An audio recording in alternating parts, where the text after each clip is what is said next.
Online mental health spaces feel personal, intimate, and often deeply relieving.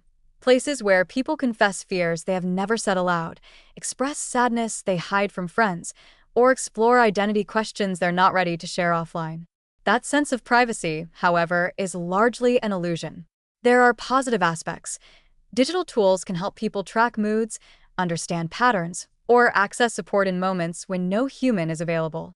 They can make mental health care feel less intimidating and more approachable. They can empower users with immediate information and reduce the shame of seeking help.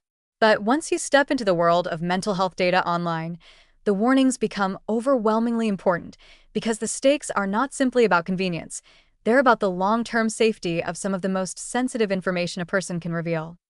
Many mental health platforms, apps, and websites collect far more data than users realize.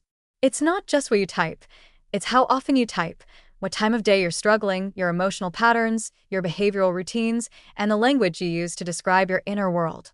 These systems gather metadata, your device, your location, your engagement habits, and combine it with the emotional disclosures you willingly provide.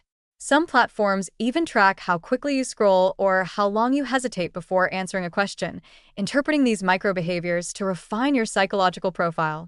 For someone sharing mental health struggles, this data is not just personal, it's profoundly vulnerable. The danger intensifies when you look at what companies do with this information behind the scenes. Many mental health apps share data with third parties, advertisers, analytics firms, cloud service providers, and sometimes even data brokers. Even if companies promise aggregation or anonymization, cross-referencing emotional data with behavioral data can make re-identification possible. In some cases, platforms have been caught sending details about mood, stress levels, or therapy session content to marketing networks. This means emotional vulnerability can quietly turn into a commercial product, sold, analyzed, or used to target users with ads during their most fragile moments. It's a violation that often goes unnoticed because it happens silently. Adding to the risk is the profound lack of regulation in the digital mental health sector. Traditional therapy is protected by strict confidentiality laws, but many wellness apps are not considered healthcare providers. This loophole allows them to harvest and sell data that would be legally protected in a clinical setting. There is no standardized requirement for transparency, no consistent oversight, and very little accountability.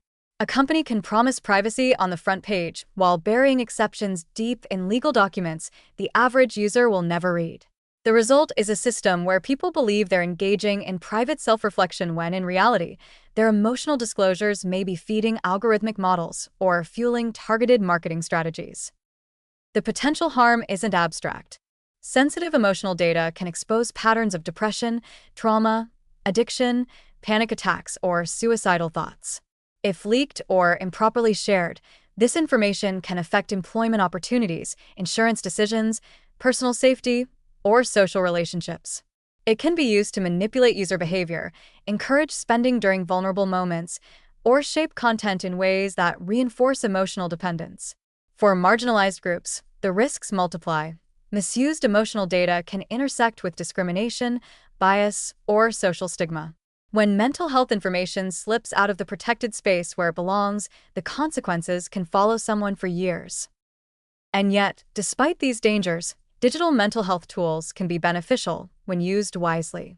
They make care more accessible to people who can't afford therapy or live far from providers.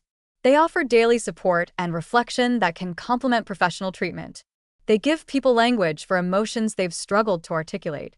But the value only holds if privacy is respected, if users understand what they are sharing, how it is stored, and who has access to it.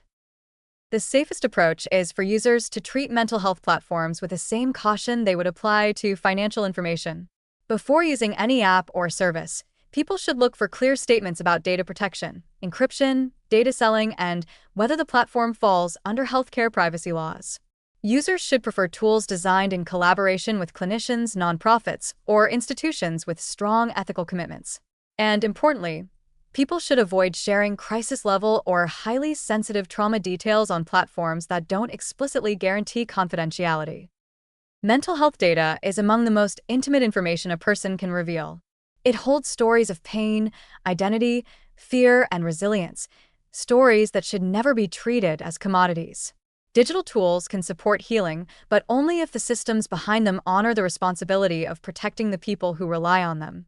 Extreme privacy protection isn't optional here, it's a moral necessity.